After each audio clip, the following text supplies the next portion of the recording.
The holidays offer plenty of reasons to be stressed out and anxious. Gifts you haven't wrapped, the pile of the cookies that you haven't done for the cookie exchange, the office parties, and of course then the family get-togethers. So here to deal with the holiday anxiety from our family therapist. Great to have you back, Nataxja Cini. Okay, we are not alone. This is probably the most stressful time of the year, is it not? Absolutely. Like you said, I mean, there's the cookies exchange, there's the families, there's the gifts. Oh, you forgot to mention all the school activities too, the Christmas plays, the musicals, and then you have to do things. There's so many expectations placed on us. We all want to have a nice, warm, cozy family holiday. But then we have these expectations that are imaginary or real and demands on us, and we don't know where to start or where to stop. I love how you said some of those are imaginary. Some of that is a lot of the stress that we put on ourselves. Okay, so take us through, if you can, some of your suggestions as to how to make it through this as best as possible. Well, the first thing is actually to talk with your partner, even with yourself. What is important to you? A lot of these family traditions we have, and they'll say family traditions, maybe traditions someone else had, but that are not meaningful to you and your family. What do you want to do? Is it really important that you're there for every single family meal? This is supposed to be about spending quality time with family, but we spend too much time in the car driving to here, to Toronto, to Montreal, or flying across the country. But how do you actually get some time for yourself and for your children that's supposed to be important and meaningful? Communication, so as most of the time, should be the key. That's number one. Okay, and then take us through some other ones.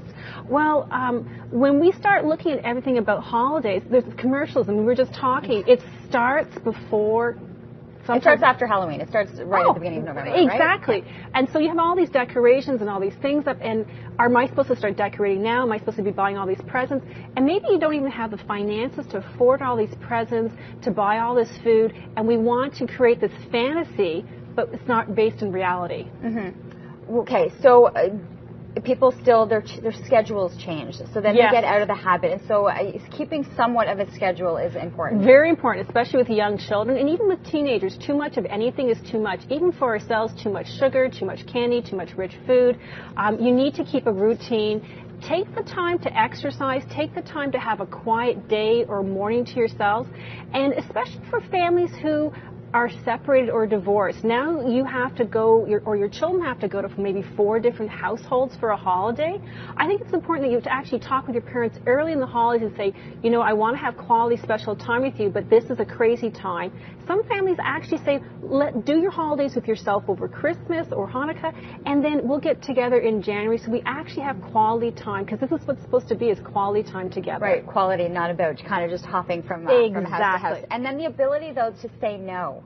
It's so hard, but saying no is a really good start, too. Yes, because when you say no, you can say yes to something else. You can say yes to having quality time, having time just with you and your partner. I mean, I sometimes say, you know, what do you want to do? You may actually want to do your own thing for the holidays, and then do something different with your family members. Because if you're rushing from back and forth, someone's going to have a meltdown. How many turkey dinners can you eat in a row before it's too much, and you're not really actually spending time with each other? You're just shoveling food into your mouth. Okay, food is one aspect in the get-togethers, but a lot of people are feeling the financial constraints right now. There's the pressure on all of the different gift-giving that you're doing. Yes. And so how do you deal with that side? That's really difficult, and I think a lot of people are actually afraid to say what their needs are. And so if you have a family, actually talk to people and say, why don't we do a Secret Santa thing this year, or why don't we do gifts underneath a certain amount, or why don't we only do gifts for the children?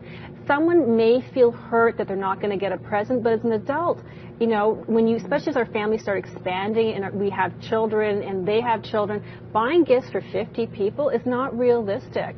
It really is about, you know, helping the children be happy, but also spending time together.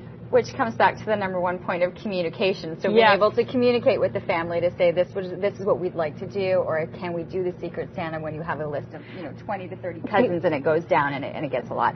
There are so many things. I know that the number one thing too, if you are feeling the stress, ask someone for help and just reach out saying, I'm overwhelmed. Exactly. And I think it's also important to realize sometimes that we may be alone, or we may be depressed over Christmas, or maybe this is our first holiday season where we're divorced or separated, and acknowledge those feelings. You don't have to put on a happy face. Do as much as you can, and it's okay to say, no, I'm not okay this year.